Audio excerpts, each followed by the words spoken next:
بسم اللہ الرحمن الرحیم رب اعوذ بک من همزات الشیاطین واعوذ بک رب ان یحضرون رب زدنی علما رب اشرح لی صدری ویسر لی امری واحلل عقدۃ من لسانی یفقہوا قولی والسلام علی من اتبع الہدی۔ اللہ وحدہ لا شریک کی نازل کردہ آخری کتاب ہدایت قرآن مبین میں سے مختلف موضوعات اور عنوانات کے تحت اللہ رب العزت کی آیات اور ان کا مفہوم اور نب نباب آپ کے سامنے بیان کیا جا رہا ہے۔ یہ پہلی نشست ہے جو بشر کے رسول ہونے سے متعلق ہے۔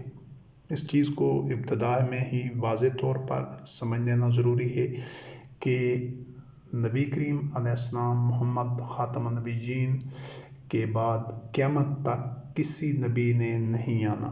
جو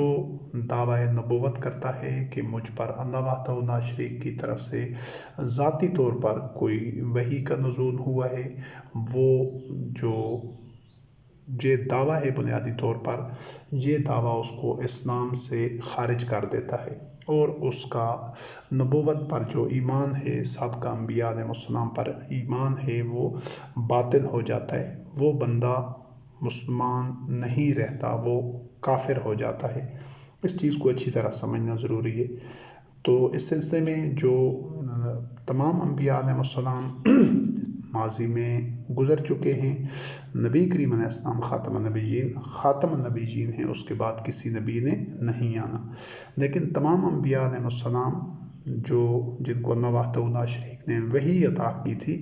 وہ اس وحی کا جو ملنا ہے اللہ رب العزت کی طرف سے وہ نبوت ہے، وہ خبر دی جاتی تھی، آگاہ کیا جاتا تھا اللہ وحدہ لا شریک کی طرف سے، اور تمام انبیاء علیہ السلام اس وحی کو نو انسانی تک پہنچاتے تھے۔ یہ جو پہنچانے کی ذمہ داری تھی، ایسا نہیں ہو سکتا تھا کہ کسی نبی علیہ السلام کو وحی ملی ہو اور آپ نے اس نبی علیہ السلام نے اس کا جو فریضہ رسالت ہے، جو ذمہ داری ہے کہ اس کو اللہ کی ان آیات کو، اللہ کے اس کلام کو لوگوں تک پہنچانا، یہ جو پہنچانے کا عمل ہے یہ رسالت ہے۔ وحی کا ملنا قیامت تک کے لیے وہ باب بند ہو چکا ہے، وحی نہیں ملنی کسی بشر کو، کیوں کہ قرآن کریم ساری انسانیت کے لیے ہے اور رہتی دنیا تک یہی ہدایت ہے، اسی کے ذریعے ہی نو انسانی کو آگاہ کرنا ہے۔ نبی کریم علیہ السلام اور دیگر انبیاء علیہ السلام بیک وقت نبی بھی تھے، رسول بھی تھے، کہ وہ جو ان کو وحی مل رہی تھی اللہ رب العزت کی طرف سے، وہ ان کے نبوت کے منصب پر فائز تھے، اور جو نو انسانی تک اس وحی کا پہنچانا تھا تو وہ ان کی فریضہ رسالت تھا، پہنچانے کی ذمہ داری تھی، وہ یہ فریضہ اور یہ ذمہ داری بھرپور انداز سے ادا کر رہے تھے۔ اب نبی کریم علیہ السلام خاتم النبیین پر جب موت وارد ہوئی تو نبوت کا جو سلسلہ تھا وہ تو پائے تکمیل تک پہنچ چکا تھا، لیکن یہ جو فریضہ رسالت ہے کہ ساری نو انسانی تک جو وحی کا پہنچانا ہے، یہ اس دور میں بھی تمام جو مومنین تھے، نبی کریم علیہ السلام رحمۃ للعالمین خاتم النبیین کے جو متبعین رضی اللہ عنہم تھے، وہ یہ فریضہ ادا کر رہے تھے، وہ بھی نو انسانی تک، دیگر مومنین تک قرآن کریم ہی پہنچا رہے تھے، وہ اس فریضہ میں شامل تھے۔ اور جس طرح نبی کریم علیہ السلام رحمۃ للعالمین خاتم النبیین وحی کا اتباع کر رہے تھے، مومنین بھی وحی کا اتباع کر رہے تھے۔ یہ دو ایسے پہلو ہیں جو نبی کریم علیہ السلام رحمۃ للعالمین خاتم النبیین اور آپ کے متبعین کے درمیان مشترک تھے۔ نبی کریم علیہ السلام احسن ترین انداز میں جو فریضہ رسالت ادا کر رہے تھے، جو اس کا حق تھا اللہ کی آیات کو پہنچانے کا، پہنچا رہے تھے۔ جو آپ کے متبعین رضوان اللہ علیہم تھے، وہ بھی پہنچا رہے تھے جس حد تک ان کی استطاعت تھی۔ بقایا وحی کے اتباع کے سلسلے میں بھی نبی کریم علیہ السلام رحمۃ للعالمین خاتم النبیین جس حد تک ممکن تھا احسن ترین انداز سے وحی کا اتباع کر رہے تھے، جبکہ جو آپ کے متبعین رضوان اللہ علیہم تھے، وہ بھی حسب استطاعت جس حد تک ان کے لیے ممکن تھا وہ وحی کا اتباع کر رہے تھے۔ تو وحی کے نو انسانی تک پہنچانے کی جو صفت ہے، جو ایک کردار ہے اس میں، اور وحی کا اتباع کرنے کا جو کردار ہے، جو صفت ہے، اس میں نبی کریم علیہ السلام رحمۃ للعالمین خاتم النبیین اور آپ کے متبعین رضوان اللہ علیہم وہ یکساں تھے، وہ دونوں یہ کام کر رہے تھے۔ لیکن یقیناً جو اس دونوں کاموں کو جو آسان ترین انداز سے بجا لا رہے تھے وہ نبی کریم علیہ السلام محمد خاتم النبیین علیہ السلام تھے، اور پھر جو دیگر مومنین تھے وہ درجہ بدرجہ اپنی استطاعت کے مطابق وہ یہ دونوں امور سر انجام دے رہے تھے۔ اب نبی کریم علیہ السلام رحمۃ للعالمین خاتم النبیین کے عہد میں جس طرح نبوت کے منصب پر کوئی دوسرا مومن فائز نہیں تھا، ہو ہی نہیں سکتا تھا، اسی طرح قیامت تک جو منصب نبوت ہے اس پر کوئی بشر نہیں پہنچ سکتا۔ وہ اللہ وحدہ لا شریک کی طرف سے خاتم النبیین علیہ السلام محمد پر وہ وحی کے نزول کا سلسلہ پائے تکمیل تک پہنچنا ہے۔ قرآن کریم کے بعد کوئی کتاب نازل نہیں ہونی، یہ ساری نو انسانی کی ہدایت اور رہنمائی کے لیے ہے، نور ہے۔ تو جب ہدایت آنی ہی نہیں تو پھر کسی کو نبوت ملنے کا امکان ہی نہیں، وہ جو دروازہ ہے، وہ سلسلہ ہے، وہ باب ہے، وہ بند ہو چکا ہے۔ لیکن یہ جو دو ذمہ داریاں تھیں وہ مومنین اس دور میں بھی نبھا رہے تھے جس وقت نبی کریم علیہ السلام رحمۃ للعالمین خاتم النبیین طبعی طور پر موجود تھے مومنین کے درمیان۔ جب ان کی طبعی زندگی پوری ہو گئی تو ان پر موت وارد ہو گئی، تو اس کے بعد بھی قیامت تک مومنین جو ہیں، جو وارثون الکتاب ہیں، ان کے لیے یہ لازم تھا، آج بھی ہے اور قیامت تک رہے گا کہ وہ یہ دو کام کرتے رہیں۔ یہی نبی کریم علیہ السلام رحمۃ للعالمین خاتم النبیین کا اسوہ حسنہ ہے، اور یہ اختیاری طور پر خود اختیار کرنا ہے۔ جو چاہتے ہیں کہ وہ دنیا و آخرت میں فوز و فلاح سے ہمکنار ہوں، وہ اللہ کی رضا کو پا لیں، تو ان کے لیے لازم ہے کہ وہ یہ دو کام کرتے رہیں۔ وحی کا جو ملنا تھا وہ آدمیوں کی کوشش سے نہیں ہوتا، وہ بشر کی، مومن کی کوشش کاوش کا نتیجہ نہیں ہوتا، وہ اللہ وحدہ لا شریک کا ہر دور میں انتخاب رہا ہے۔ اللہ وحدہ لا شریک کی جو مشیت تھی، جو اذن تھا، وہ خود بہتر جانتا تھا کہ کس بشر کے اوپر وحی نازل کرنی۔ وہ سلسلہ پائے تکمیل تک پہنچ چکا، لیکن یہ جو وحی کا خود اتباع کرنا ہے اور دیگر انسانوں تک جو وحی کا پہنچانا ہے، یہ تمام بشر کے لیے، تمام آدمیوں کے لیے، قیامت تک آنے والے اس دور کے انسانوں کے لیے بھی، آج کے انسانوں کے لیے بھی، تمام آدمیوں کے لیے، قیامت تک آنے والے انسانوں کے لیے، یہ اللہ وحدہ لا شریک نے ان کو ایک موقع فراہم کیا ہے کہ جو چاہے وہ ان دو ذمہ داریوں کو نبھائے، کہ وہ خود بھی وحی کا اتباع کریں اور ساری نو انسانی تک بھی وہ اللہ کی وحی کو، قرآن مبین کو، اللہ کی آیات کو پہنچائیں۔ نبی کریم علیہ السلام رحمۃ للعالمین خاتم النبیین اور دیگر انبیاء علیہم السلام کا اسوہ حسنہ یہ ہے کہ وہ اللہ کی آیات کے علاوہ کوئی چیز لوگوں تک نہ تو پہنچاتے تھے، نہ خود اس کا اتباع کرتے تھے۔ قرآن کریم ہی پہنچاتے تھے، اسی کی قرأت کرتے تھے، اسی کی تلاوت کرتے تھے، اسی کا اتباع کرتے تھے۔ یہ چیز واضح ہونا ضروری ہے دو ٹوک انداز میں۔ اب قیامت تک جو بھی انسان، جو بھی آدمی چاہے کہ میں انبیاء علیہ السلام کے اسوہ حسنہ پر عمل کروں، تو اس کو بھی قرآن کریم کی ہی تلاوت کرنی ہوگی، اسی کی قرأت کرنی ہوگی، اسی کا اتباع کرنا ہوگا، اور اسی کی آیات کو ہی دوسرے انسانوں تک پہنچانا ہوگا۔ وہ اگر یہ کام کرتا ہے تو وہ انبیاء علیہ السلام کے اسوہ حسنہ پر عمل کر رہا ہے۔ اگر وہ قرآن کی آیات کے ساتھ کسی اور بشر کی بات کرتا ہے، چاہے وہ حدیث بیان کرتا ہے، چاہے وہ کوئی روایت بیان کرتا ہے، سنت کے نام پر کوئی دین سے متعلق چیزیں بیان کرتا ہے، کوئی فقہ بیان کرتا ہے، کسی امام کی بات، کسی خود ساختہ اکابرین کی کوئی بات کرتا ہے، ان کا کوئی عمل بیان کرتا ہے دین کے حوالے سے، تو وہ ملاوٹ کر رہا ہے۔ وہ اللہ کی آیات کے ساتھ، وہ حق کے ساتھ، اللہ کی آیات حق ہے، قرآن کریم حق ہے، اس کے علاوہ کوئی اور چیز شامل کر کے لوگوں تک پہنچا رہا ہے تو وہ حق کے ساتھ باطل کو ملا رہا ہے اور شرک کا مرتکب ہو رہا ہے۔ نبی کریم علیہ السلام رحمۃ للعالمین خاتم النبیین تلبیس حق و باطل نہیں کرتے تھے۔ یہ جو یہود و نصارہ کے مذہبی پیشواؤں کی اکثریت تھی وہ یہ کرتی تھی، وہ حق کے ساتھ باطل کو ملاتے تھے۔ تو مومنین جو ہیں، جو انبیاء علیہ السلام کے اسوہ حسنہ پر عمل کرتے ہیں، وہ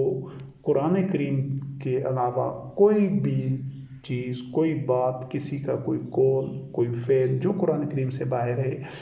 وہ اس کا تذکرہ تک نہیں کر سکتے، ایک لفظ بھی بیان نہیں کر سکتے۔ جو ایسا کرے گا وہ کوئی چیز اور شامل کرے گا، قرآن کریم کی آیات کے علاوہ کوئی چیز کی تلاوت کرے گا، کوئی ان کے سامنے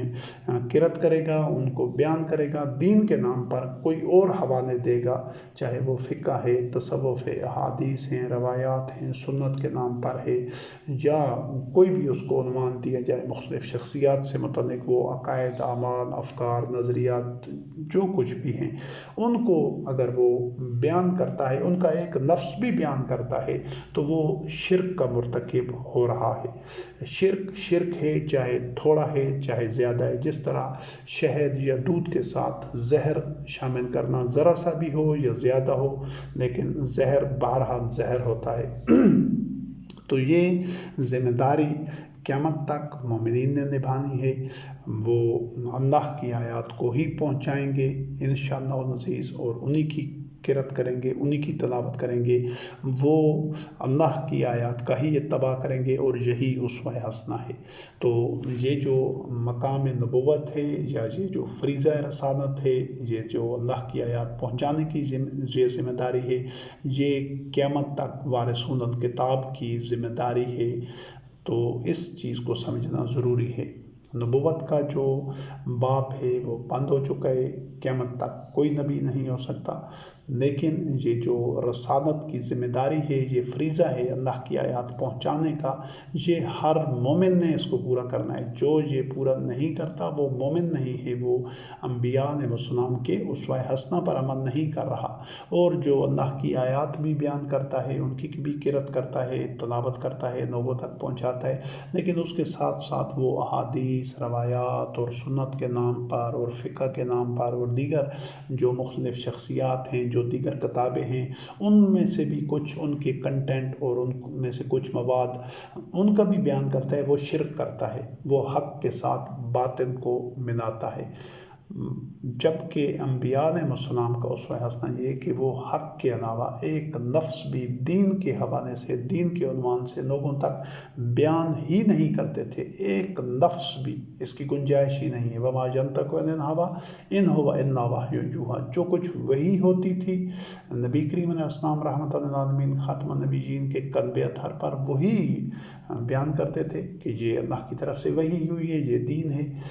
ایک لفظ بھی اس کے علاوہ بیان نہیں کرتے تھے۔ تو مومنین کو بھی اب چونکہ وہی قرآن کریم کی صورت میں اسی طرح ہمارے سامنے بھی موجود ہے، تمام انسانوں کی دسترس میں ہے، جو بھی چاہے وہی کا اتباع کرے، وہی کو لوگوں تک پہنچائے، تو اس کو چاہیے کہ وہ اللہ کی آیات کے علاوہ کوئی ایک لفظ بھی ادھر ادھر سے نہیں لے۔ اگر وہ دیتا ہے تو وہ شرک کا ارتکاب کرتا ہے، اور وہ انبیاء علیہ السلام کے اسوہ حسنہ سے ہٹ جاتا ہے۔ اس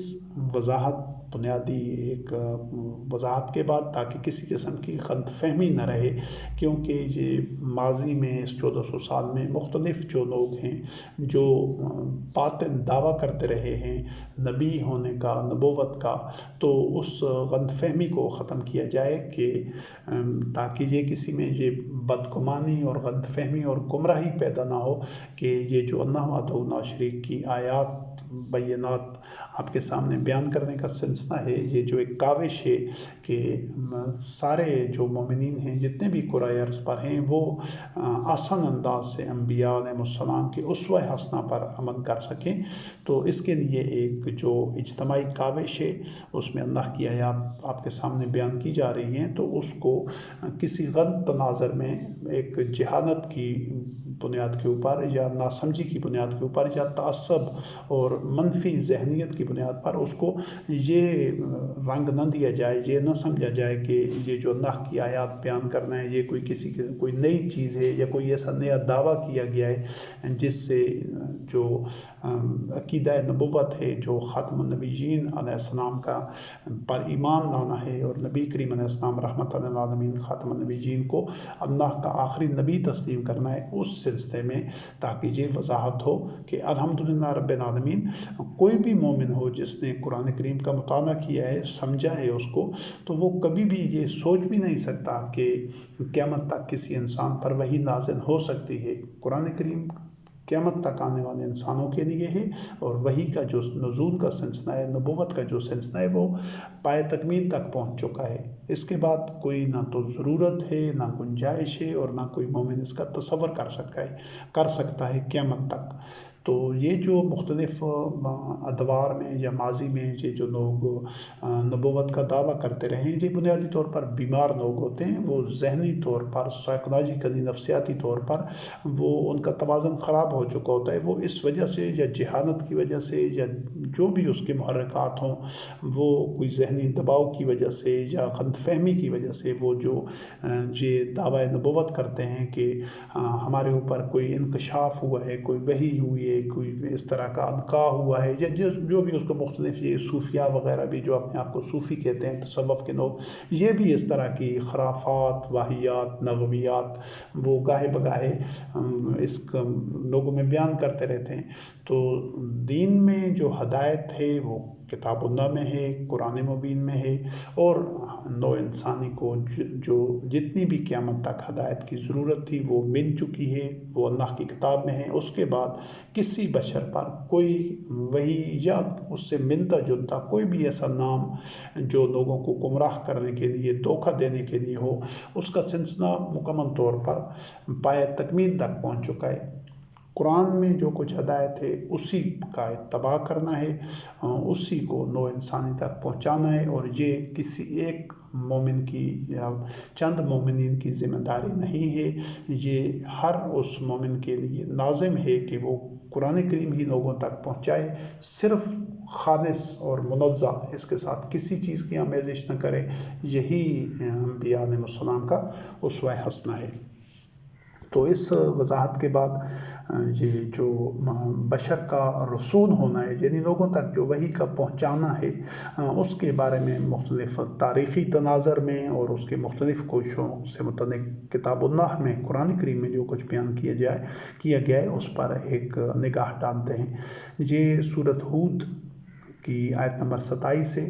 اس میں قوم نوح علیہ السلام کا تذکرہ ہے۔ وہ نوح علیہ السلام کو کہہ رہے تھے، فَقَالَ الْمَلَأُ الَّذِينَ كَفَرُوا مِنْ قَوْمِهِ مَا نَرَاكَ إِلَّا بَشَرًا مِثْلَنَا وَمَا نَرَاكَ اتَّبَعَكَ إِلَّا الَّذِينَ هُمْ أَرَاذِلُنَا بَادِيَ الرَّأْيِ وَمَا نَرَىٰ لَكُم مِّن فَضْلٍ بَلْ نَظُنُّكُمْ كَاذِبِينَ، کہ وہ جو سرکش سردار تھے نوح علیہ السلام کی قوم کے، جو وحی کا اتباع نہیں کر رہے تھے، تو انہوں نے کہا، جو کہ کفر اختیار کر چکے تھے، کہ انہوں نے نوح علیہ السلام کو کہا کہ ہم تو دیکھتے ہیں کہ تو محض ایک بشر ہے، اور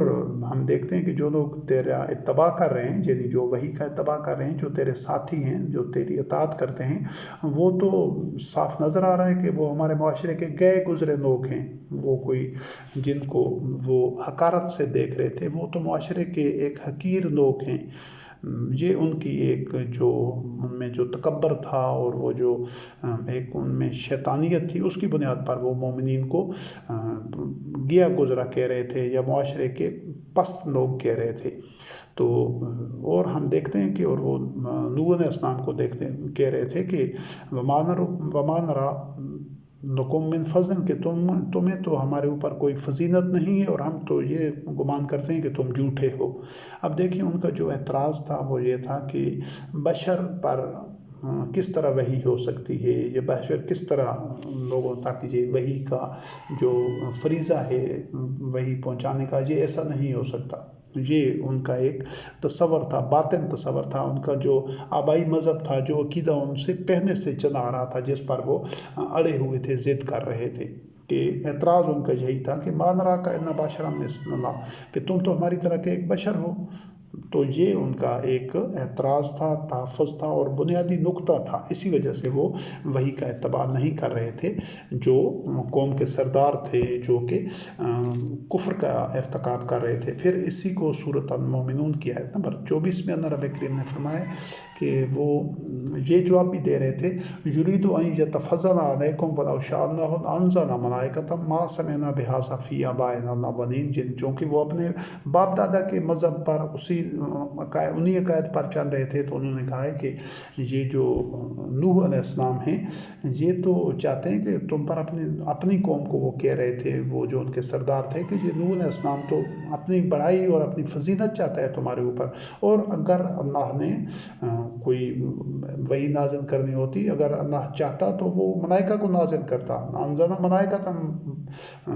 تو ہم نے یہ باتیں تو جو نوح علیہ السلام کر رہا ہے کہ اللہ رب کریم نے وحی نازل کی ہے، تم عقل، فکر، شعور کو استعمال کرتے ہوئے، یہ تمام انبیاء علیہ السلام کی دعوت ہوتی تھی کہ تم غور و فکر کرو، عقل کو استعمال کرو، شعور کو، بصیرت کو، قلب اور فؤاد کو، اور تدبر کرو تصریف آیات کے ذریعے، پھر اس وحی کا اتباع کرو، سوچ بچار کرو۔ وہ یہ کرنا نہیں چاہتے تھے، وہ اندھے بن کر اپنے باپ دادا کے راستے پر چلنا چاہتے تھے۔ اسی لیے وہ کہہ رہے تھے، یہ اب ان کا اپنا ایک باطن جو عقیدہ تھا، باپ دادا کی طرف سے باطن مذہب تھا کہ اللہ کی مشیت ہوتی تو کوئی ملائکہ نازل کرتا۔ اب ملائکہ نازل کرنا اللہ رب کریم کی مشیت ہی نہیں تھی، وہ ان کافروں کا جو وحی کا انکار کر رہے تھے، ان کا مطالبہ تھا۔ وہ چاہتے تھے کہ نعوذ باللہ معاذ اللہ، اللہ رب کریم ہماری خواہشات کے مطابق چل رہی اور کوئی وہ ملائکہ نازل کرتا تو پھر ہم مانتے۔ ماننا انہوں نے پھر بھی نہیں تھا۔ اگر وہ تمام نشانیاں یا معجزات یا اس طرح کے کوئی ان کے مطالبے پورے بھی ہو جاتے بفرض محال، تو انہوں نے ماننا پھر بھی نہیں تھا، کیونکہ جنہوں نے ماننا ہوتا ہے وہ بغیر ملائکہ کے نزول کے، بغیر کسی معجزہ کے ایمان لاتے ہیں، اور جنہوں نے نہیں ماننا ہوتا ان کو ایک معجزہ دکھایا جاتا تو دوسرے کی فرمائش کرتے، دوسرا دکھایا جاتا تو تیسرے کی، اور یہ سلسلہ کبھی ختم نہ ہوتا۔ اسی وجہ سے ساری انسانی تاریخ میں اللہ رب کریم لوگوں کو، نو انسانی کو معجزات دکھا کر ایمان پر نہیں لانا چاہتا۔ کبھی بھی یہ اللہ رب کریم کی مشیت نہیں ہے۔ یہ جو معجزات کا تصور ہے یہ صرف جہالت کی وجہ سے ہے، نا علمی کی وجہ سے ہے کہ وہ قرآن کریم کے جو محاورہ عرب ہے اس کو نہیں جانتے، مجازی معنوں کو نہیں جانتے، استعارہ اور تشبیہ کو نہیں جانتے۔ یہ قرآن کریم میں جو لغوی معنی صرف نکالے جاتے ہیں ہر آیت کے، اس کی وجہ سے ہے کہ یہ جہالت کی بنیاد پر، یا پھر اس کے جو اسرائیلیات میں جو کہ اسرائیلی لٹریچر تھا، وہ نبی کریم علیہ السلام رحمۃ للعالمین خاتم النبیین کی وفات کے بعد اور اس آپ علیہ السلام کی زندگی میں بھی جو مسجد زرار والے تھے منافقین، وہ انہی جو اسرائیلی ورثہ تھا، جو مشرکین کا، یہود و نصارہ کا جو مذہبی ورثہ تھا، اسی کو منمہ کاری کر کے اسی کو اسلام قرار دے رہے تھے اور اس کو اسلام میں شامل کر رہے تھے۔ تو بعد میں تو یہ جتنی بھی یہ چیزیں احادیث، روایات اور دیگر جو قرآن کریم سے باہر جو تفسیریں اور تشریحیں جو کی گئی ہیں، تو ان میں وہی جو اسرائیلی لٹریچر ہے، اسرائیلیات، اس کا بہت بڑا حصہ آ گیا ہے، انہوں نے شامل کیا ہے شیاطین نے، اور لوگ آج بھی صدیوں سے جو آپ مسلمان اپنے آپ کو کہتے ہیں وہ اسی کو اسلام سمجھ رہے ہیں کہ وہی ان کا باپ دادا کا مذہب ہے۔ حالانکہ قرآن کریم میں آپ کو یہ پورا ایک موضوع بھی اس پر ملائکہ سے متعلق گزر چکا ہے، اس میں اللہ کی آیات دیکھیں کہ کبھی بھی اللہ رب کریم لوگوں کو معجزے دکھا کر یا اس طرح کی ما فوق الفطرت یا خارق عادت کوئی مظاہر کے ذریعے لوگوں کو ایمان پر نہ تو لانا چاہتا ہے اور نہ ہی کبھی لایا ہے۔ یہ معجزے وغیرہ کبھی بھی ماضی میں نہیں ہوئے، نہ آج ہوں گے، نہ قیامت تک ہوں گے۔ اس چیز کو اچھی طرح سمجھنا ضروری ہے۔ انبیاء علیہ السلام معاذ اللہ کوئی ایسا نہیں کہ لوگوں کو شعبدہ بازی دکھاتے تھے، لوگوں کو عقل فکر کے خلاف عجیب و غریب کام کر کے دکھاتے تو پھر لوگ ایمان لاتے نہیں۔ یہ جو اللہ رب کریم کی آیات ہوتی ہیں یہ بصیرت ہے، یہ دلائل ہیں، یہ براہین ہیں، اور خود نبی کریم علیہ السلام بھی اسی چیز کا اعلان کر رہے تھے کہ میں بصیرت کے ساتھ دعوت دیتا ہوں، تم غور و فکر کرو، عقل فکر شعور بروئے کار لاؤ، وہ عقل فکر شعور کو اور حواس کو معطل کر کے ان کو خلاف کوئی ان کے کام دکھا کر ایمان پر لانا مقصود نہیں تھا، اور نہ ہی کبھی ایسا ہوا ہے ماضی میں۔ پھر اس کے بعد قوم صالح علیہ السلام تھی، یعنی قوم سمود، سورۃ الشعراء کی آیت نمبر 154 ہے، اس میں وہ یہی کہہ رہے تھے کہ ما انت الا بشر مثلنا فأت بآیۃ ان کنت من الصادقین، کہ تم تو یہ صالح علیہ السلام کو کہہ رہے تھے کہ تم تو ہماری طرح کے ایک بشر ہو، تو کوئی آیت لے کر آؤ، کوئی نشانی، کوئی معجزہ، کوئی عجیب و غریب کام کر کے ہمیں دکھاؤ اگر تم سچوں میں سے ہو۔ اور انہوں نے تو انبیاء علیہ السلام نے کوئی ایسا عجیب و غریب کام کر کے دکھانا نہیں تھا، نہ کسی نبی نے دکھایا، نہ اللہ رب کریم نے کوئی ایسا عجیب و غریب کام کر کے دکھایا۔ لیکن یہ جو کفار ہوتے تھے، یہ جو آباء و اجداد کے مذہب پر چلنے والے ہوتے تھے، یہ جنہوں نے وحی کا اتباع نہیں کرنا تھا، ان کی فرمائش، ان کا عقیدہ، ان کے باپ دادا کا جہالت پر مبنی مذہب یہی ہوتا تھا کہ انبیاء علیہ السلام، سب کا انبیاء علیہ السلام تو معجزے دکھاتے تھے، عجیب و غریب کام کر کے دکھاتے تھے، تم بھی ہمیں کر کے دکھاؤ۔ اور وہ چونکہ ان کو نہیں کر کے دکھایا جاتا تھا تو وہ اس وجہ سے ایمان نہیں لاتے تھے۔ اور اس کو سورۃ القمر میں بھی اس طرح بیان کیا گیا ہے، یہی جو صالح علیہ السلام کی قوم تھی سمود، فقالوا ابشرا منا واحدا نتبعہ انا اذا لفی ضلال وسعور، کیا بس ہم محض ایک بشر کی اتباع کریں جو ہم میں سے ہے، ایک آدمی ہے، کانا ابشرا منا، کہ ہم میں سے ایک بشر ہے، یعنی صالح علیہ السلام بھی ایک بشر ہے، تو کیا ہم اس کا اتباع کریں؟ اگر ہم نے ایسا کیا تو ہم گمراہی میں ہوں گے۔ تو یہ جو بشر کی اتباع سے اپنے آپ کو بچانا چاہتے تھے، حالانکہ وہ کبھی بھی کسی دور میں تمام انبیاء علیہ السلام جو اعلان کرتے رہے وہ یہی ہے کہ ہم تو خود وحی کا اتباع کر رہے ہیں، ہم تم سے اپنی ذاتی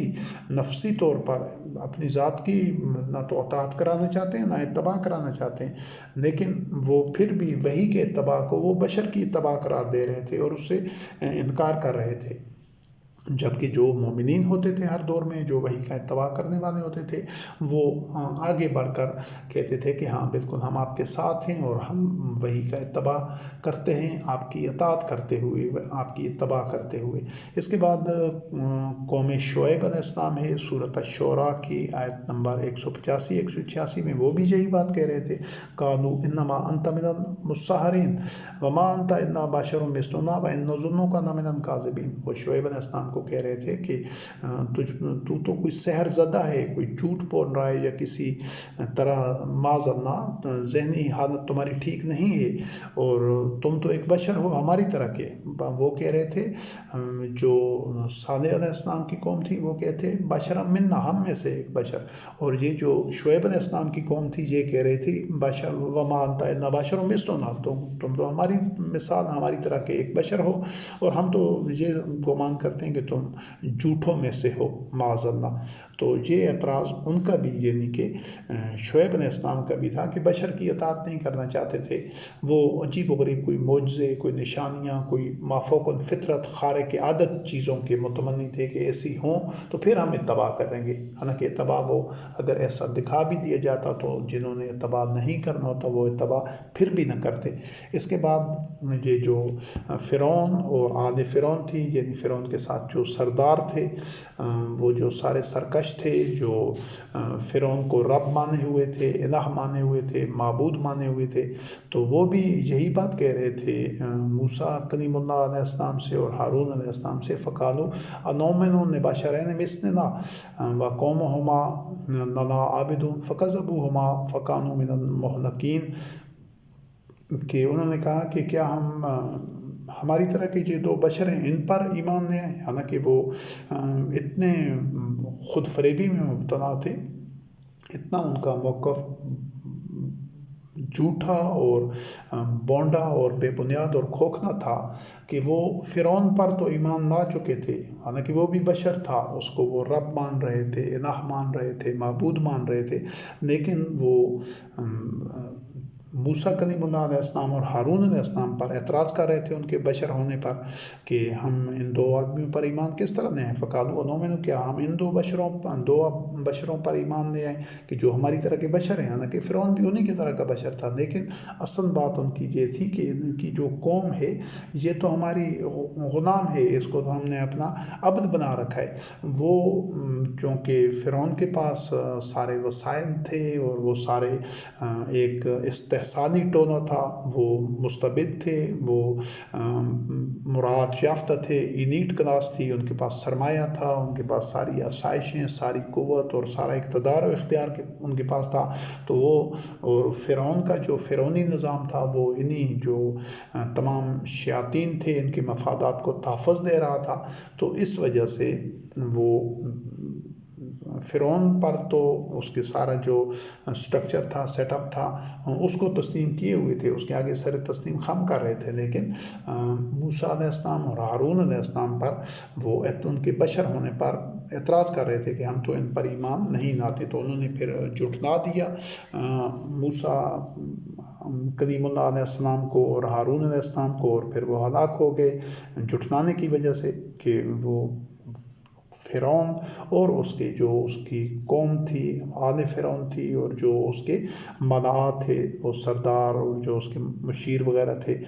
تو اس کے بعد اللہ رب کریم نے اصحاب القریہ ایک بستی والوں کے متعلق فرمایا ہے کہ ان کی طرف اللہ رب العزت نے 2 رسولوں کو مبعوث کیا، اور پھر ان کے ساتھ انہیں بستی والوں نے انکار کر دیا۔ پھر ایک اور رسول کو ان کے معاونت کے لیے یا ان کی سپورٹ کے طور پر ایک اور رسول کو اللہ رب کریم نے بھیجا ان کے ساتھ، ان 2 رسول علیہ السلام کے ساتھ۔ تو پھر بھی وہ بستی والے اسی موقف پا رہے کہ قالوا ما انتم الا بشر مثلنا، کہ تم تو ہماری طرح کے بشر ہو، وما انزل الرحمن من شیء، رحمان نے تو کوئی شے نازل ہی نہیں کی، ان انتم الا تکذبون، کہ تم تو محض جھوٹے ہو، معاذ اللہ۔ تو یہ